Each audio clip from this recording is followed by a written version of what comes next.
విద్యుత్ ఉత్పత్తిలో బొగ్గు వినియోగం దాదాపుగా తగ్గినా పునరుత్పాదక ఇంధన వనరుల వైపు మళ్లడం వల్ల బొగ్గు రంగం రాబోయే కొన్నేళ్లలో 5 లక్షల కొత్త ఉద్యోగాలను సృష్టిస్తోందని కేంద్ర బొగ్గు గనుల శాఖ మంత్రి జి కిషన్ రెడ్డి అన్నారు. ఈ మేరకు నైపుణ్యాభివృద్ధి, సామర్థ్యం పెంపుదలపై రాష్ట్రాలు దృష్టి సారించాలని కోరారు. ఒడిశాలోని కోనార్క్లో జరిగిన ఓ జాతీయ సదస్సులో కిషన్ రెడ్డి ప్రసంగించారు. దేశానికి ఏడాదికి 2 బిలియన్ టన్నుల బొగ్గు అవసరమని, 2040 నాటికి డిమాండ్ గరిష్ట స్థాయికి చేరుకుంటుందని అన్నారు. థర్మల్ పవర్ డిమాండ్లో 72% ఫలించిందని కేంద్ర మంత్రి పేర్కొన్నారు.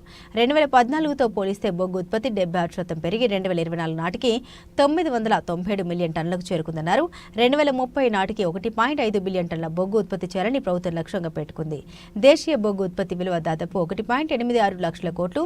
కోల్ రంగం జీడీపీలో 2% సహకరిస్తుందని కిషన్ రెడ్డి చెప్పుకొచ్చారు. 2030 నాటికి 100 మిలియన్ టన్నుల బొగ్గు గ్యాసిఫికేషన్ సాధించాలనే లక్ష్యంతో ప్రభుత్వం 8,500 కోట్లతో కోల్ గ్యాసిఫికేషన్ ప్రాజెక్టును ప్రారంభించిందని కిషన్ రెడ్డి తెలిపారు.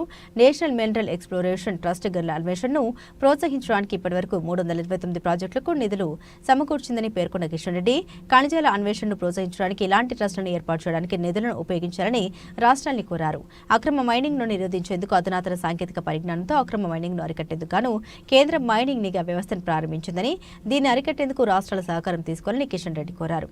గనుల రవాణా బిడ్డింగ్ ద్వారా 2015లో 55,636 కోట్లు రాగా 2024లో రాయల్టీ రూపంలో రాష్ట్రాలకు 2.69 లక్షల కోట్లు ఆదాయం వచ్చిందని ఆయన పేర్కొన్నారు. కీలకమైన ఖనిజాల అన్వేషణలో దేశం త్వరలో గ్లోబల్ లీడర్గా అవతరించనుందని కిషన్ రెడ్డి ఆశాభావాన్ని వ్యక్తం చేశారు. అలాగే ఖనిజాల్ని పొందడానికి దేశం ప్రపంచ బిడ్లలో పాల్గొంటున్నట్లు కేంద్ర మంత్రి కిషన్ రెడ్డి తెలిపారు. ఈరోజు భారతీయ జనతా పార్టీ రాష్ట్ర కార్యాలయం పైన కాంగ్రెస్ పార్టీకి చెందినటువంటి కార్యకర్తలు గుండాలతో కలిసి చేసినటువంటి దాడిని నేను తీవ్రంగా ఖండిస్తున్నాను. పోలీసులను వెంట తీసుకొనిచ్చి బీజేపీ ఆఫీసు మెయిన్ గేట్ వరకు వచ్చి అక్కడ ఉన్నటువంటి కార్యకర్తలను కర్రలతో రాళ్లతో దాడులు చేయడం, బీజేపీ ఆఫీస్ పైన రాళ్లు వేయడము, ఇది పోలీసులు ప్రేక్షపాత్ర పోషించారు. నేను ఈ సందర్భంగా హైదరాబాద్ పోలీస్ కమిషనర్ను అడుగుతా ఉన్నాను, మీ పోలీసులు ఈ రకంగా వివరించడం ఎంతవరకు సమంజసమని అడుగుతా ఉన్నాను. భారతీయ జనతా పార్టీ కార్యకర్తలను తలలు పగలగొట్టడం, రక్తం వచ్చే విధంగా రాళ్లతో కర్రలతో కొట్టడం, ఇది ఎక్కడ సమంజసమని అడుగుతా ఉన్నాను. భారతీయ జనతా పార్టీ తలుచుకుంటే కాంగ్రెస్ పార్టీ కార్యకర్తలు రోడ్ల మీద తిరగలేరనే విషయాన్ని ఈ సందర్భంగా హెచ్చరిస్తా ఉన్నాను. కాంగ్రెస్ పార్టీ ఇంతవరకు ఇంకా వాళ్ళకు బుద్ధి రాలేదు. దేశంలో ఉన్నది 3 రాష్ట్రాల్లోనే. ఆ 3 రాష్ట్రాల్లో కూడా ఎలక్షన్స్ అయితే 3 రాష్ట్రాల్లో కాంగ్రెస్ ఓడిపోయే పరిస్థితి ఉన్నది.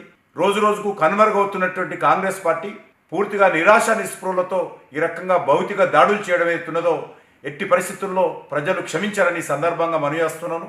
భారతీయ జనతా పార్టీ కార్యకర్తల మీదనో కార్యాలయం మీద దాడులు చేసినంత మాత్రాన మేము కాంగ్రెస్ పార్టీ యొక్క అవినీతి కుంభకోణాలను, కాంగ్రెస్ పార్టీ యొక్క ఇచ్చినటువంటి హామీలను ఎట్టి పరిస్థితుల్లో మేము ఆగే ప్రసక్తి లేదు.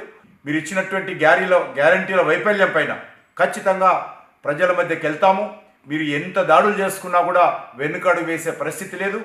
మేము జాతీయ పార్టీగా మేము కొన్ని నియమాలు పెట్టుకున్నాము. ఖచ్చితంగా కార్యాలయం మీద ఈ రకంగా భౌతిక దాడులు చేయకూడదని నిర్ణయించుకున్నాము.